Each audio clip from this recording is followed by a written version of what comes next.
বাংলাদেশের ভবিষ্যৎ রাজনীতির বাংলাদেশের ভবিষ্যৎ রাষ্ট্রের গতি প্রকৃতি কি হবে ওই কার্যক্রমে অংশ নেওয়ার সুযোগ আমার হয়েছে একসাথে থেকে।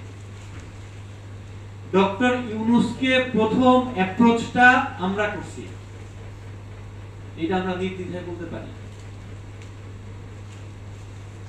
ডক্টর ইউনূসকে অন্তর্বর্তীকালীন সরকারের প্রধান হিসেবে ঘোষণা করে যেই ভিডিও বার্তাটা রাত 3:30টার সময় তিনজন ব্যক্তির উপস্থিতিতে নাহিদ, আসিফ এবং আবু বকর মজুমদার যে ভিডিও বার্তাটা পাবলিকলি আসে, সেই ভিডিওর ক্যামেরা ধরছিলাম হচ্ছে আমি। আপনারা এটা পাবলিক প্রচার করতে পারেন, সমস্যা নেই। আড়াল থেকে তো এখন বাইরে বের হয়ে এসে সামনে আসছি।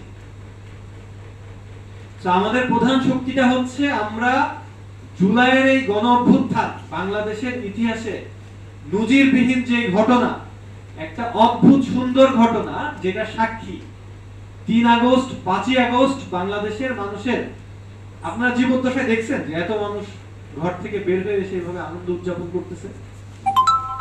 এই ঘটনা উপহার দেওয়ার পেছনের যে কারিগর,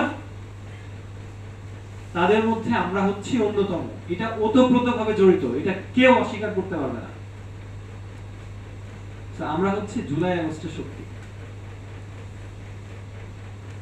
এখন পর্যন্ত আমরা আমাদের ইন্টিগ্রিটি অক্ষুণ্ণ রাখতে পারছি এবং আমরা আমাদের অন্তর থেকে জনগণের সমস্যা সমাধানের, জনগণের চাহিদার আলোকে একদম সাধারণ মানুষের সমস্যা সমাধানের রাজনীতিটা করতে চাইতেছি।